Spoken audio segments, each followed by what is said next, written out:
이 시간 함께 은혜 나누실 하나님의 말씀은 로마서 8장 28절부터 39절까지 말씀입니다. 이 시간 함께 은혜 나누실 하나님의 말씀은 로마서 8장 28절로 39절까지 말씀입니다. 우리 그 말씀을 그 자리에서 일어나셔서 다 같이 한 목소리로 독독하시겠습니다. 우리가 알거니와 하나님을 사랑하는 자, 그의 뜻대로 부르심을 입은 자들에게는 모든 것이 합력하여 선을 이루느니라. 하나님이 미리 아신 자를 또한 그 아들의 형상을 본받게 하기 위하여 미리 정하셨으니 이는 그로 많은 형제 중에서 맏아들이 되게 하려 하심이니라. 또 미리 정하신 그들을 또한 부르시고 부르신 그들을 또한 의롭다 하시고 의롭다 하신 그들을 또한 영화롭게 하셨느니라. 그런즉 이 일에 대하여 우리가 무슨 말 하리요? 만일 하나님이 우리를 위하시면 누가 우리를 대적하리요? 자기 아들을 아끼지 아니하시고 우리 모든 사람을 위하여 내주시니가 어찌 그 아들과 함께 모든 것을 우리에게 주시지 아니하겠느냐? 누가 능히 하나님께서 택하신 자들을 고발하리요? 의롭다 하신 이는 하나님이시니 누가 정죄하리요? 죽으실 뿐 아니라 다시 살아나신 이는 그리스도 예수시니 그는 하나님 우편에 계신 자요 우리를 위하여 간구하시는 자시니라. 누가 우리를 그리스도의 사랑에서 끊으리요? 환난이나 공고나 박해나 기근이나 적신이나 위험이나 칼이라. 기록된 바 우리가 종일 주를 위하여 죽임을 당하게 되며 도살당할 양같이 여김을 받았나이다 함과 같으니라. 그러나 이 모든 일에 우리를 사랑하시는 이로 말미암아 우리가 넉넉히 이기느니라. 내가 확신하노니 사망이나 생명이나 천사들이나 권세자들이나 현재일이나 장래일이나 능력이나 높음이나 기쁨이나 다른 어떤 피조물이라도 우리를 우리 주 그리스도 예수 안에 있는 하나님의 사랑에서 끊을 수 없느니라. 아멘. 우리 자리 앉으면서 하나님께서 당신을 축복하십니다. 서로 인사하며 자리 앉겠습니다. 고맙습니다.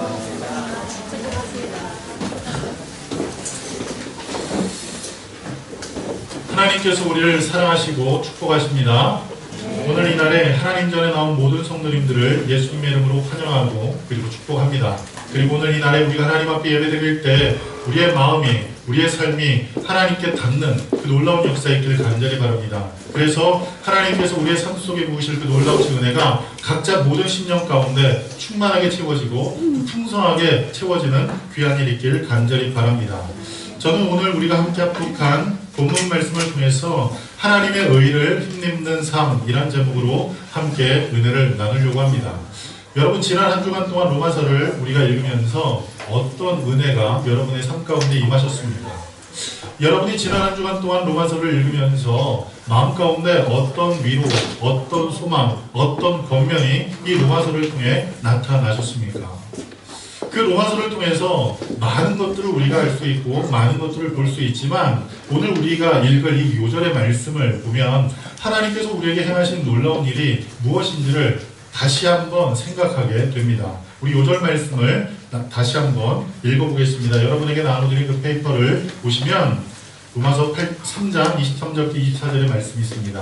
다 같이 합독합니다. 시작. 모든 사람이 죄를 범하였음에 하나님의 영광에 이르지 못하더니 그리스도 예수 안에 있는 성령으로 말미암아 하나님의 은혜로 값없이 의롭다 하심을 얻은 자 되었느니라.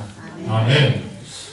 이 로마서를 읽으면서 여러분들이 가장 많이 접한 단어 중에 하나가 무엇이냐면 바로 의라는 단어일 것입니다. 의, 하나님의 의. 그리고 사람에게 그 의가 없고 그 의가 없는 일을 통해서 이 세상 가운데서 우리는 어떤 삶을 살아가는지에 대해서 성경은 기록합니다.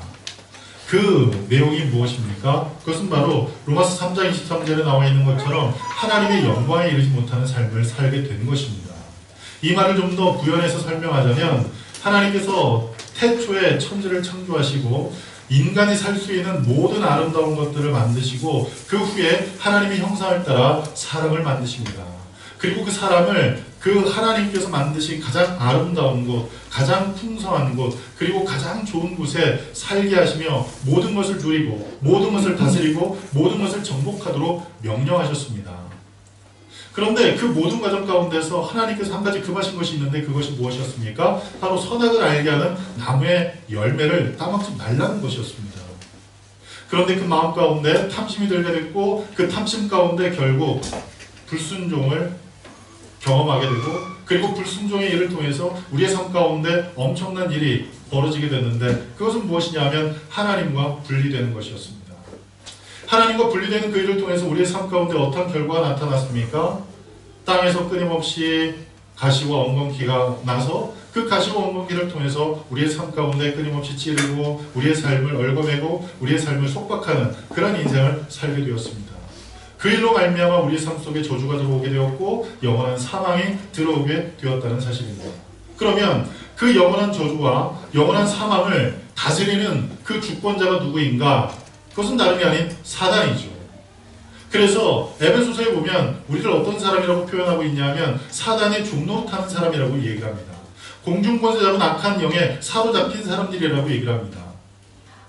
그런 그 사람들을 하나님께서 내버려 두지 아니하시고 하나님의 의를 그 안에 심어주시기 위해서 독생자 예수 그리스도를 이 땅에 보내시고 하나님이신 예수님을 이 땅에 보내시고 그 예수님을 십자가에 못 박아 죽게 함으로 말미암아 내 힘이 아닌 내 공로가 아닌 오직 하나님의 은혜로 모든 사람이 하나님의 의를 힘내게 되었다는 사실입니다. 그러면 여기서 중요한 단어 곧 하나님의 의인데 도대체 왜 의가 이렇게 중요한가? 도대체 왜 그 의가 이렇게 중요한가? 그 사실입니다. 그 의를 왜 우리가 중요하게 생각해야 하냐면 죄를 범함으로 말미암아 우리 안에 무엇이 사라지게 됐냐면 하나님의 의가 사라지게 되었습니다. 하나님의 의가 사라지는 그 일을 통해서 우리의 삶 가운데 어떤 일이 이루어지게 되었습니까? 결국 사망이 들어오게 됐고 저주가 들어오게 됐고 그리고 질병과 고통과 탄식과 절망과 괴로움과 그리고 서로를 찌르고 서로를 아프게 하는 그런 일들이 우리의 삶 가운데 가득하게 되었다는 사실입니다. 그 모든 것이 어떤 사람에게 누가 갖다 준 것입니까? 하나님의 의를 상실한 사람에게 사단이 곧 하나님의 의를 잃어버린 곧 모든 사망의 왕노릇하는 모든 저주의 왕노릇하는 사단이 하나님의 의를 잃어버린 사람들에게 그 모든 것을 갖다 주었다는 사실입니다. 그래서 사단이 끊임없이 사람에게 다가와서 저주를 사망을 그리고 모든 고통과 괴로움을 안겨주게 되었다는 사실입니다. 그리고 그 순간순간마다 사단이 끊임없이 우리에게 와서 참소하지요. 그리고 거짓을 증거하지요. 그리고 우리의 삶 가운데 끊임없이 하나님께서 기뻐하지 않는 삶을 향해 나아갈 수 있도록 나가도록 미혹하지요. 그 이유는 다름이 아니라 우리가 하나님의 의를 잃어버린 것이기 때문입니다. 자, 그러면 여기서 얘기하는 하나님의 의는 무엇일까요? 하나님의 의는 무엇일까요? 하나님의 의는 다름이 아닌 완전함입니다. 하나님의 의는 다름이 아닌 온전함입니다. 그 누구에게 참소를 받을 이유가 없고 그 누구에게 도전당할 이유가 없고 그 누구에게 미혹당할 이유가 없는 완전함이 그 안에 내재되어 있는 것 그것이 무엇이냐면 바로 의라는 사실이에요. 그래서 하나님은 친히 사단에게 시험 받으시는 분도 아니고 친히 사단에게 미혹받으시는 분도 아니고 친히 사단의 대적에 굴복하실 분이 아니십니다. 그 이유는 하나님은 의로우신 분이시기 때문임을 믿으시기 바랍니다. 그 의롭다는 뜻은 무엇이라고요? 바로 완전하다는 뜻입니다. 온전하다는 뜻입니다. 무엇에 접촉을 받거나 무엇에 참소를 받거나 무엇에 흔들리고 무엇에 굴복하고 무엇에 쓰러지는 그런 존재가 아닌 완전한 온전한 분 그분이 누구냐? 하나님이시고 그런 완전함과 온전함이 우리 안에 있는 것 그것이 바로 무엇이다? 하나님의 의를 내가 갖는 것이다 라는 사실이에요. 우리가 이 세상을 살아가는 동안 하나님의 의를 잃어버림으로 삶 가운데서 끊임없이 탄식과 절망과 괴로움을 경험하다가 그 모든 저주 가운데 마침내 영원한 사망에 들어가야 될 우리 인생에 하나님께서 그 인생의 문제를 해결하기 위해서 사단이 끊임없이 우리에게 다가와서 저주를 주고 사망을 주고 우리를 참소하고 우리를 미혹하는 그 모든 것에서부터 차단하고 막아주시고 그리고 우리에게 새로운 생명의 역사를 이루시기 위해서 하나님께서 하신 일이 있는데 그것은 바로 하나님의 의 그것을 우리 안에 심어 주신 것입니다. 그런데 그 모든 것이 무엇을 통해서 이루어지게 되었습니까? 예수 그리스도를 통해서 이루어지게 되었음을 로마서를 통해서 우리에게 가르쳐 주고 있습니다.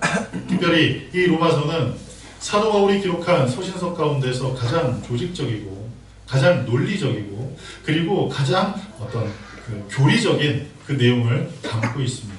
그래서 마틴 루터는 이렇게 표현합니다. 로마서는 신약 성경의 정수라고 표현합니다. 그리고 이 로마서는 많은 사람에게 선한 영향력을 행사했는데 종교개혁을 일으켰던 마틴 루터가 로마서를 읽고 로마서를 묵상하다가 한 가지 중요한 사실을 깨닫게 됩니다. 그것은 무엇이냐면 우리 안에 그 의는 내 공로를 통해서 그리고 내 어떤 수련과 단련과 열심과 노력을 통해서 이루어지는 것이 아닌 내 안에 있는 그 의는 오직 믿음으로 말미암아 하나님께서 행하신 그 십자가의 그 은혜, 하나님께서 이루신 그 십자가의 은혜를 우리가 믿음으로 고백하고 믿음으로 받아들이고 믿음 가운데 서게 되면 그 믿음 가운데 서는 그 일을 통해서 나는 공도 없지만 나는 아무 자격 없지만 하나님께서 주신 그 놀라우신 은혜를 믿는 그 한 가지 이유 때문에 우리 안에 하나님의 의가 회복되고 그 의 가운데서 더 이상 사단이 나의 삶 속에 왕노릇하지 않는 사단이 더 이상 나의 삶 가운데 나를 참수하거나 그리고 끊임없이 나를 미혹하거나 끊임없이 나를 흔들지 못하는 그러한 인생을 살아가도록 하나님께서 놀라운 일을 행하셨다는 사실을 이 로마서는 우리에게 보여주고 있습니다. 그런 이 놀라운 이 로마서는 크게 네 부분으로 나뉘어질 수 있는데 첫 번째는 서론적인 인사의 부분이 나옵니다. 사도 바울이 앞으로 우리가 이제 서신서를 보게 될 텐데 많은 서신서들은 사도 바울이 직접 개척을 했던 그 교회에 하나님의 말씀으로 그들을 권면하기 위해서 그들을 위로하기 위해서 그리고 하나님께서 그들에게 요구하시는 것을 알리기 위해서 기록했다고 한다면 이 로마서는 좀 특이한데 그것은 무엇이냐면 사도 바울이 로마 교회를 개척하지 않았어요. 그리고 이 로마 교회를 방문한 적도 없었어요. 그런데 이제 2차 전도 여행을 끝으로 사도 바울은 로마로 가게 될 것이고 그리고 그 로마에서 최후의 순간을 맞이하게 될 것을 이미 알고 있었습니다. 그리고 그것을 어떻게 해요? 굉장히 슬프게 여겼나요? 굉장히 두렵게 여겼나요? 그렇지 않아요. 굉장히 기쁘게 여겼습니다. 굉장히 기뻐하였다고 성경은 기록하고 있어요. 그 기쁨을 가지고 로마로 들어가기 위해서 미리 그곳에 편지를 보냈습니다. 내가 너희에게 들어가기 전에 너희에게 미리 이것을 좀 알려주길 원한다. 너희가 지금 갖고 있는 그 믿음이 그냥 되어진 게 아닌 하나님께서 이루신 것인데 그 하나님께서 이루신 그 놀라운 일은 바로 이런 것들이다. 그리고 그 일을 통해서 너희들이 받은 그리고 너희들이 얻은 것은 무엇인가를 밝히 알려주기 위해서 이 로마서를 기록했습니다.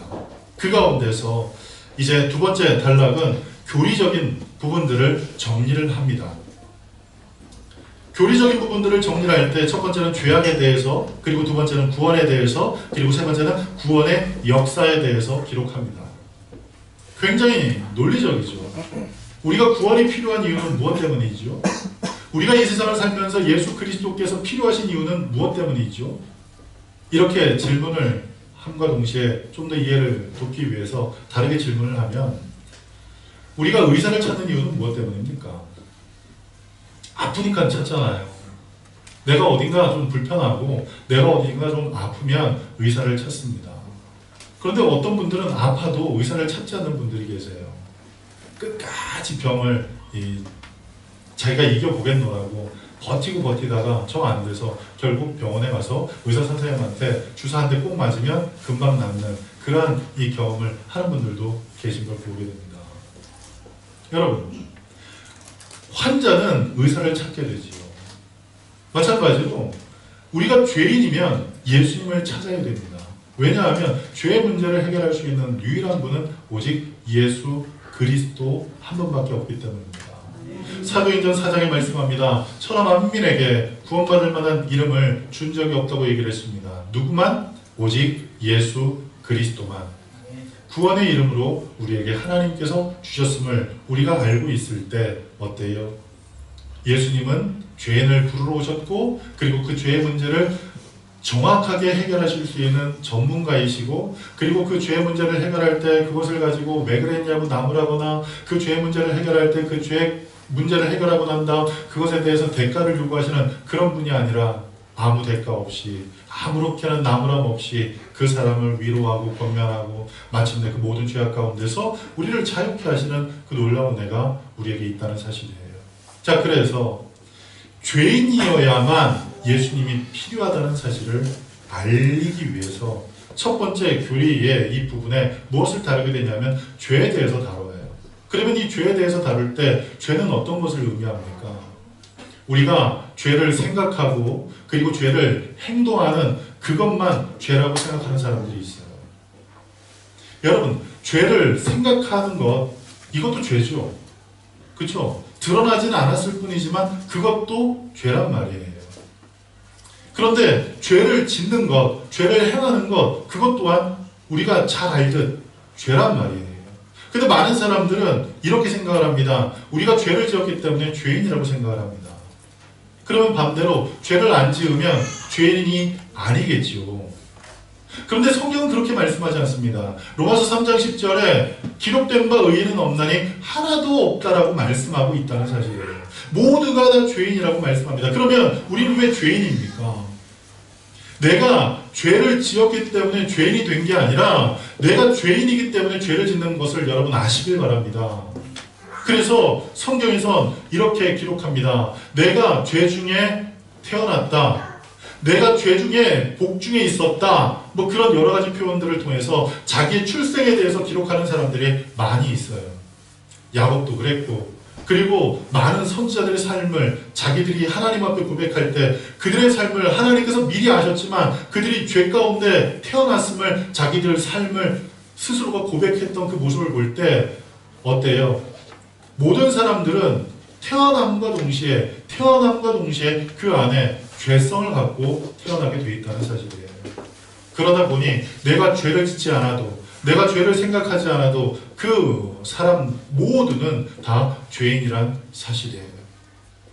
근데 여기서 한 가지 우리가 좀 짚고 넘어가야 될 게 있어요. 그게 뭐냐면 죄 중에 태어났다라고 얘기를 한다고 해서 부부 사이에 자녀를 잉태하는 그것이 죄된 일이다. 성경은 그렇게 얘기를 하지 않아요. 그것을 죄라고 생각하고 그걸 죄악시 여기면 어때요? 어떻겠습니까? 말은 결혼했지만 이제 각방에 살아요. 말은 결혼해서 한 집에 살고 있지만 방은 따로따로, 잠은 따로따로 그렇게 잘지도 몰라요. 성경은 그렇게 말씀하지 않아요. 남자가 그 부모를 떠나 여자와 연합하라고 말씀합니다. 그래서 여러분, 죄 가운데 태어났다라는 그 말이 자녀를 잉태하는 그 모든 과정이 죄악스러운 일이다, 죄스러운 일이다 라는 의미는 아니에요. 아담 이후로부터 우리에게 전가되어진, 아담 이후로부터 우리의 삶 가운데 숙명처럼 그리고 본질처럼 우리에게 끊임없이 주어지는 것, 그것이 무엇이냐면 바로 원죄라는 것인데 그 원죄의 문제에서 아무도 자유할 수 없다라는 것, 그것이 성경이 말씀하고 있는 원칙이고 성경이 말씀하고 있는 큰 주제예요. 그 앞에서 나는 법을 어기지 않았지만, 나는 죄를 짓지 않았지만 우리는 어때요? 죄인이라는 사실을, 이 죄의 문제를 갖고 있는 사람이라는 사실을 우리가 고백할 때 비로소 예수 그리스도 앞에 나올 수 있고 예수 그리스도의 도우심을 구할 수 있기에 죄악론에 대해서 먼저 언급을 합니다. 그리고 두 번째로 구원에 대해서 얘기를 합니다. 그리고 그 구원에 대해서 얘기를 할 때 내가 한 일은 아무것도 없이 오직 하나님의 은혜로, 하나님의 공로로 그 모든 것이 이루어졌음을 성경은 말씀하고 있습니다. 그래서 로마서 3장 24절에 그리스도 안에 있는 속량으로 말미암아 하나님의 은혜로 값없이 의롭다 하심을 입은 자 되었다라고 말씀하고 있습니다. 그리고 세 번째로 구원의 역사에 대해서 기록하고 있죠. 하나님께서 이제 구원을 이루실 때 이스라엘 백성들을 하나님께서 선민으로 선택하셨는데 그들이 폐역하여 하나님 앞에 대적하는 그 과정에서 하나님께서 이방 사람들도 구원하시기 위해서 이방 사람들에게 복음을 들려주실 것이고, 그리고 그들이 복음을 들은 그 후에 다시금 이제 하나님이 선택한 그 백성들에게 복음이 전파되어지고 그 후에는 이제 끝이 올 것에 대해서 말씀하고 있죠. 자, 그리고 세 번째, 실천에 대해서 기록합니다. 교회 안에서, 그리고 사회 안에서, 그리고 우리 서로가 공동체성을 유지하며 이 세상을 살아가는 삶이 어떤 것인지에 대해서 로마서는 기록하고 있습니다. 그리고 네 번째 단락, 마지막 결론을 맺고 있습니다. 자, 그러면 이제 우리 이 로마서를 통해서 몇 가지 우리가 중요한 교훈을 얻게 되는데, 첫 번째 무엇이냐면 우리의 죄를 위해 하나님께서 행하신 놀라운 일들을 발견하게 된다는 사실입니다. 우리가 죄의 문제를 해결하려고 노력할수록 어때요? 무력함을 경험하게 됩니다. 죄의 문제를 해결하기 위해서 애를 쓰면 애를 쓸수록 우리는 무기력함을 경험하게 됩니다. 그리고 절망을 경험하게 됩니다. 그 대표적인 그 예가 누구였냐? 종교개혁을 이루었던 마틴 루터라는 사람이었어요. 그 마틴 루터는 원래 이 법을 집행하는 사람이 되고자 했었어요. 굉장히 똑똑했고, 그리고 집에서도 촉망받은 아들이어서 이 법 쪽에 나가서 이 두각을 나타낼 줄 알았어요. 그런데 어느 날 친구와 함께 길을 가다가 벼락이 내렸는데 자기 친구가 그 벼락에 죽음을 당하는 그 모습을 보고 이 법 쪽에서 법을 집행하는 게 무슨 큰 의미가 있겠나. 생명도 어찌할 수 없는 그 무기력한 우리가 법을 집행한들 내가 법을 집행할 그런 자격이나 되나? 그리고 법을 집행한들 그 큰 의미가 있나? 라는 깊은 회의에 빠지면서 그의 삶의 방향을 급선회하게 됩니다. 그래서 그는 이 로마 캐톨릭의 신부가 됩니다. 그렇게 신부가 됐으니 얼마나 열심히 했겠습니까? 원체 똑똑하기도 했고 원체 열심도 있었던 이 마틴 루터라는 사람이 그런 어떤 이 누구나 경험할 수 없는 그런 특별한 경험을 통해서 하나님께 자신의 삶을 드렸기에 그의 삶이 얼마나 열정적이었겠냐는 말이에요.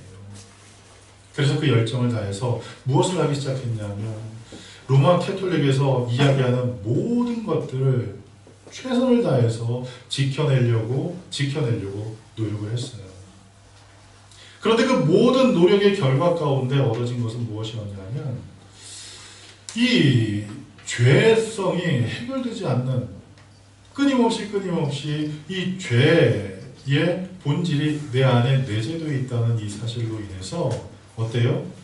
에베소서에 있는 말씀처럼 본질상 진노의 자녀라는 그 정체성만이 계속 느껴지므로 하나님을 부를 때도 하나님 앞에 설 때에도 늘 진노하심 아래에 있는, 한마디로 말해서 두려운 존재로 살아야 한다는 이 사실이 그를 괴롭혔어요. 그래서 그 사실이 느껴지면 느껴질수록 더 열심히 그 죄의 문제를 해결하기 위해서 참행을 했고 여러 가지 이 노력을 다했어요. 그 한 예가 성전 계단에다가 유리 조각을 깔아놓고 그곳을 무릎으로 올라가요. 왜요? 그 죄의 문제를 씻기 위해서. 이렇게 하면 죄의 문제가 좀 덜어질 것 같아서, 영혼이 좀 가벼워질 것 같아서 그런 일을 했었어요. 그런데 남은 것은 무엇이었어요? 고통뿐이었습니다. 이것도 아니라는 자괴감이 그 마음을 깊이 사로잡았습니다. 그럴 때 도대체 로마 가톨릭에서 얘기하는 그것 말고 하나님의 말씀이 무엇이라고 얘기하는지가 너무나 궁금해서 탑에서 로마서를 읽기 시작했어요. 그리고 그 로마서를 읽을 때 로마서 1장 16절, 17절 말씀을 통해서 이 마틴 루터가 한 가지 중요한 사실을 알게 됩니다. 우리 다 같이 로마서 1장 16절, 17절을 다 같이 읽어보겠습니다. 로마서 1장 16절, 17절 다 같이 읽겠습니다. 시작. 내가 복음을 부끄러워하지 아니하노니 이 복음은 모든 믿는 자에게 구원을 주시는 하나님의 능력이 됨이라. 먼저는 유대인에게 그리고 헬라인에게로다. 복음에는 하나님의 의가 나타나서 믿음으로 믿음에 이르게 하나니 기록된 바 오직 의인은 믿음으로 말미암아 살리라함과 같으니라. 아멘. 의인은 믿음으로 만들어지고 믿음으로 만들어진 그 의인은 그의 삶이 믿음으로 살아가야 한다는 사실을 이 마틴 루터가 알게 됩니다. 그 사실을 알 때 마틴 루터가 이렇게 얘기를 하지요. 하나님의 은혜로 하나님의 공로로 값없이 의롭다 하심을 얻은 자가 되었음을 마틴 루터가 경험을 하게 됩니다. 우리가 이 로마서를 읽으면서 어떤 마음을 가져야 하냐면 이 죄의 문제를 내가 내 힘으로 해결할 수 있다는 그런 착각을 벗어버리고 오직 하나님의 은혜에 깃들고 하나님의 은혜를 구하고 그 하나님의 은혜를 우리가 온전히 믿음으로 말미암아 그 믿는 그 믿음의 대가로서 하나님께서 주시는 그것이 구원을 주시는 것이 아닌 하나님께서 이루신 그 공로 곧 예수 그리스도의 십자가의 은혜를 통해서 우리에게 거저 주시는 그 놀라우신 그 구원의 은혜를 우리가 늘 마음 가운데 믿고 그것을 고백하고 그것을 날마다 누리며 인생을 사는 것들이 필요할 줄 믿습니다. 이 구원의 은혜를 누리며 사는 것이 왜 중요한가? 여러분 매일매일 살면서 우리를 끊임없이 두렵게 하는 여러 가지 일들이 있어요. 우리를 불안하게 하는 여러 가지 일들이 있어요. 이러다 죽으면 어떡하지? 이러다 잘못되면 어떡하지? 이러다 내가 결국에는 망하면 어떡하지? 라는 여러 가지 이 부정적인 생각들에 대한 어떤 이 예측 그리고 그걸로 인한 어떤 이 막연한 두려움들이 그리고 이 죽음이라는 것은 막연하지만 언젠가는 확실히 이루어질 일이기 때문에 머지않아 곧 우리의 삶 가운데 이루어질 일이기 때문에 그 죽음의 문제가 언제나 모든 사람의 마음을 이렇게 무겁게 할 때가 있다는 사실이에요. 그런데 그 모든 것으로부터 자유케 되고 사망이나 우리가 읽었던 칼이나 기근이나 적신이나 공고나 모든 환난에서 하나님께서 우리를 사랑하시는 그 사랑에서 우리를 끊을 수 없다는 그리고 그 모든 것을 넉넉히 이길 수 있다는 이 사도 바울의 이 놀라운 믿음의 고백이 우리에게 있게 된다는 사실이에요. 그것이 어떤 사람에게 구원의 확신, 구원의 은혜를 믿음으로 고백하며 그것을 날마다 의지하며 사는 사람에게 주시는 하나님의 은혜라는 사실입니다. 그래서 여러분이 로마서 8장 28절부터 39절에 나와 있는 이 말씀을 여러분들이 마음 가운데 두려울 때나 마음 가운데 염려가 가득할 때나 마음 가운데 곤고할 때나 그리고 내 삶의 미래가 불확실하여 내 마음이 불안할 때 이 로마서 8장 28절부터 39절의 말씀을 끊임없이 묵상하시기 바랍니다. 그 말씀은 누구에게 주신 하나님의 축복의 말씀입니까? 바로 하나님의 의를 힘입은 사람에게 주시는 하나님의 축복의 말씀이기 때문입니다.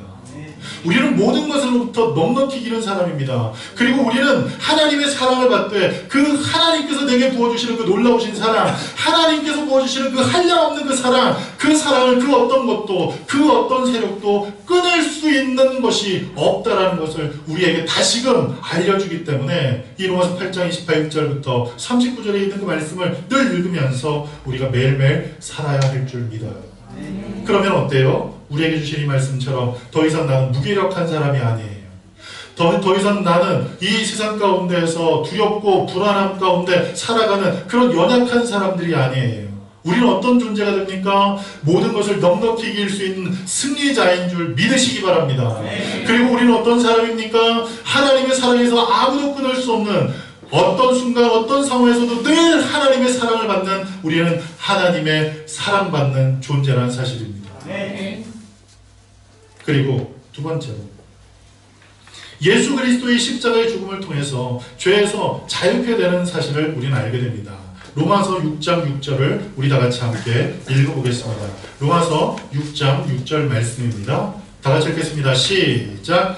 우리가 알거니와 우리의 옛사람이 예수와 함께 십자가에 못 박힌 것은 죄의 몸이 죽어 다시는 우리가 죄에게 종노릇하지 아니하려 함이니. 아멘. 죄에 더 이상 종노릇하지 않는 것입니다.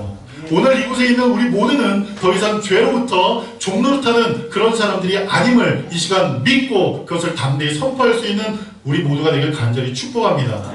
그러면 우리 어떤 사람이 됩니까? 모든 저주가 더 이상 우리의 것이 아닙니다. 더 이상 사망은 우리의 것이 아닙니다. 왜냐하면 예수 그리스도 안에서 우리에게는 영원한 생명의 소망이 있기 때문입니다. 예수 그리스도 안에서 부활의 생명이 우리 안에 이미 존재하기 때문입니다. 로마서 8장 11절 말씀, 예수 그리스도를 다시 살리신 그의 영이 우리 안에 거하시면 우리도 또한 그와 같이 다시 살 것에 대해서 사도 바울은 모든 믿음의 사람들에게 말씀하고 있습니다. 그러면 우리는 어떤 사람입니까? 이 세상 가운데 우리는 이 세상을 살아가는 동안에 자유한 사람들이에요. 모든 것으로부터 자유한 사람들입니다. 자유함이 주는 기쁨, 자유함이 주는 축복, 자유함이 주는 행복이 얼마나 큽니까? 얼마나 큽니까? 그 자유함이 저와 여러분의 삶 속에 늘 넘쳐나길 간절히 바랍니다. 여기 유학 온 친구들 가운데서 그런 친구들이 있더라고요. 우리 교회 다니는 친구들 말고요. 다른 친구들 보니까 유학 와서 어떠냐 물어보면 너무 좋대요. 그래서 왜? 부모님 떨어졌는데 불편하지 않냐? 부모님 떨어졌는데 힘들지 않냐? 부모님 떨어졌는데 좀 외롭지 않냐? 그렇게 물어봤더니 아니래요. 이제부터 자유라는 거예요. 그래서 저도 좀 이해를 할 수가 없었어요. 도대체 왜 자유지? 이런 생각을 하다가 제 20대 때를 한번 생각을 해봤어요. 제 20대 때, 20대 초반, 20, 21 이때 그때를 생각해보니까 조금은 이해할 수 있겠더라고요. 부모님이 옆에서 계속 잔소리를 하니까, 어머님이 옆에서 계속 잔소리를 하니까 그 잔소리를 피해서 이곳에 올 수 있는 거예요. 내가 하고 싶은 대로 하고 내가 바라는 대로 하고 뭐 그렇게 할 수 있다고 생각하니까 당분간은 자유라고 생각하는 사람도 꽤 있는 것 같아요. 그런데 시간이 지나다 보면 어때요? 부모님의 고마움을 알게 됩니다. 그리고 부모님과 함께 있으면 우리가 너무나 편하고 너무나 행복하고 너무나 좋다는 사실을 알게 됩니다. 그리고 어떤 친구들은 그렇더라고요. 엄마 나 힘든데 잠깐 와 있을 수 없어? 그렇게 얘기하는 친구들도 있는 모습을 보면 부모님을 떠나는 것이 당분간은 자유라고 생각할 수 있지만 그것이 불편함을 느낄 때, 그것이 외로움을 느낄 때, 그것이 힘든 것을 느낄 때 다시금 부모님을 요청하는 모습을 제가 보게 됐어요. 자, 그런데 이 자유는 일시적인 감정, 일시적인 어떤 누림이 우리에게 주어진 것을 의미하지 않습니다. 예수 그리스도 안에서 우리의 삶 가운데 이루어진 이 자유는 예수 그리스도가 나의 구주이심을 믿는 그 순간부터 영원토록 우리 안에 내재되어 있다는 사실을 믿으시기 바랍니다. 무엇으로부터의 자유입니까? 모든 죄로부터의 자유인 줄 믿으시기 바랍니다. 그러면 모든 죄로부터의 자유는 무엇을 의미합니까? 모든 저주와 사망과 모든 두려움과 모든 염려와 근심과 걱정, 그 모든 것으로부터 자유인 줄 믿으시기 바랍니다. 그래서 오늘 이 시간 이후부터는 어때요? 예수 그리스도께서 나의 구주이심을 믿는 그 믿음 안에서 더 이상은 나는 어떤 사람? 저주 아래 있는 사람이 아니고 영원한 사망 가운데 있는 사람이 아니고, 그리고 두려움과 근심과 걱정과 염려와 불안과 좌절과 절망과 고통은 더 이상 내 것이 아닌 어떤 사람? 나는 자유한 사람임을 믿으시기 바랍니다. 갈라디아서 5장 1절은 우리에게 이렇게 얘기합니다. 그리스도 예수께서 우리에게 자유를 주시고자 자유를 주셨으니 다시는 굳게 서서 종의 멍에를 매지 말라고 말씀합니다. 우리 이렇게 한번 고백합시다. 저를 따라합시다. 나는 예수 그리스도 안에서 자유한 사람입니다. 저주에서 자유합니다. 사망에서 자유합니다. 두려움에서 자유합니다. 불안에서 자유합니다. 염려와 근심에서 자유합니다. 여러분, 그와 같은 놀라운 은혜가 저와 여러분의 삶 가운데 있기를 간절히 바랍니다. 그리고 두 번째로, 하나님의 은혜를 누리며 살고 있음을 알게 되는 거예요. 이 이제 이 한 해가 불과 며칠 있으면 끝나요. 오늘 지나고 내일이면 이제 새해를 맞이하게 됩니다. 여러분, 헝가리에 있으면 새해를 격하게 맞이해요. 헝가리에 있으면, 한국에 있으면 물론 새해를 격하게 맞이할 수도 있지만 여기서만큼 격하게 맞이하지 못하는 것 같아요. 그래서 제가 이 헝가리에서는 새해를 진짜 막 어마무시하게 맞이한다고 그렇게 얘기를 했더니 중국에서 오신 분들은 이 정도는 택도 없다고 그렇게 얘기를 하시더라고요. 새해가 되려면요, 온 사람들이 길거리에 나와가지고 나팔을 불고, 그리고 나팔로 사람 뒤통수 때리고, 그 다음에 시간 되면 폭죽 터뜨리고, 그러면서 새해를 맞아요. 그런데 2018년이 한 해를 여러분들 지나면서 어때요? 어떻습니까? 하나님의 은혜로 살았다고 고백하면 얼마나 좋겠습니까? 모든 것을 돌아보니, 모든 과정을 돌아보니 걸음마다 자원마다 다 은혜뿐이더라고요.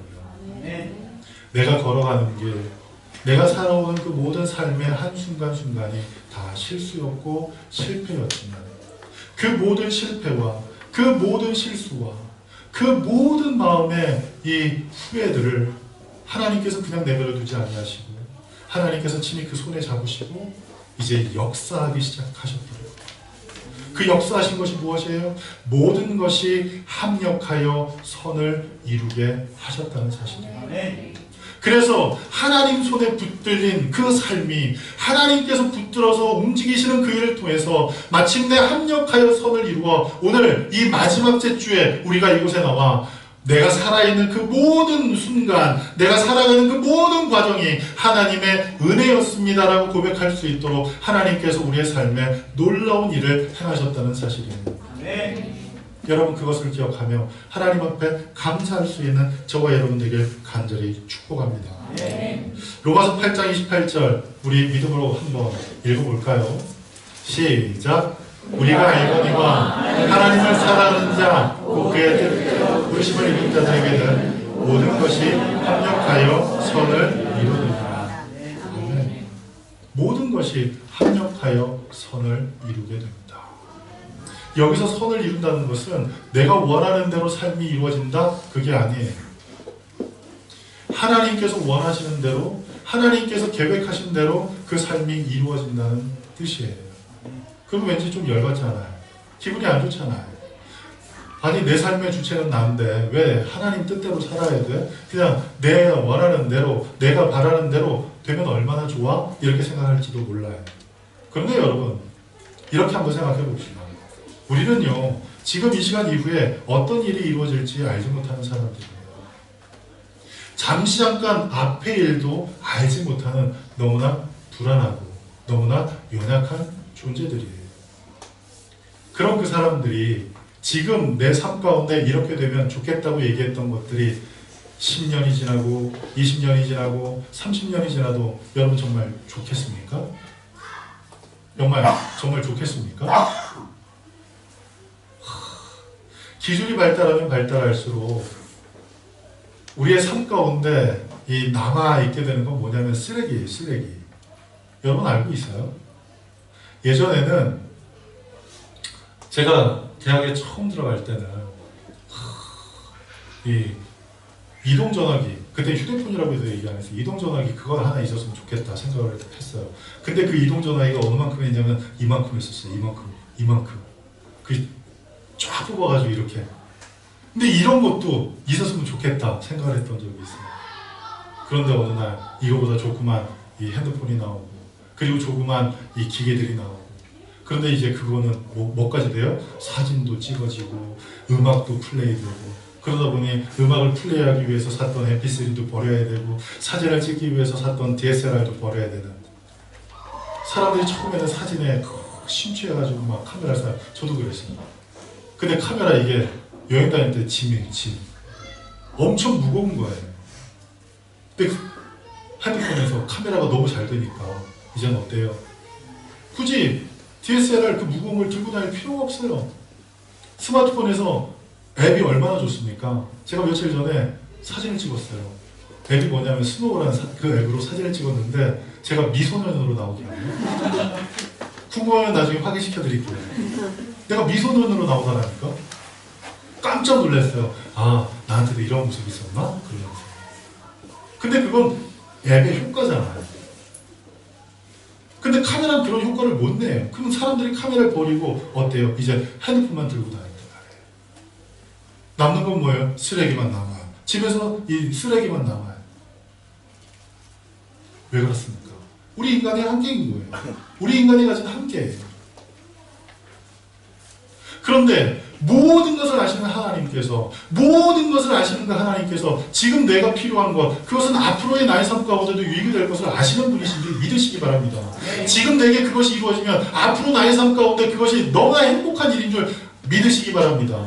그래서 하나님께서 합력하여 선을 이루실 때 그 선을 이루시는 것은 앞날을 알지 못하는, 잠시잠깐 앞일도 예견 못하는 내 뜻대로 이루어지는 그것이 아닌 모든 것을 아시고 모든 것을 하실 수 있는 그 하나님께서 우리의 삶 가운데 가장 필요한 것, 가장 필요한 때에 하나님의 일을 행하신다는 사실, 그것이 바로 하나님의 합력하여 선을 이루시는 그 사실을 믿으시기 바랍니다.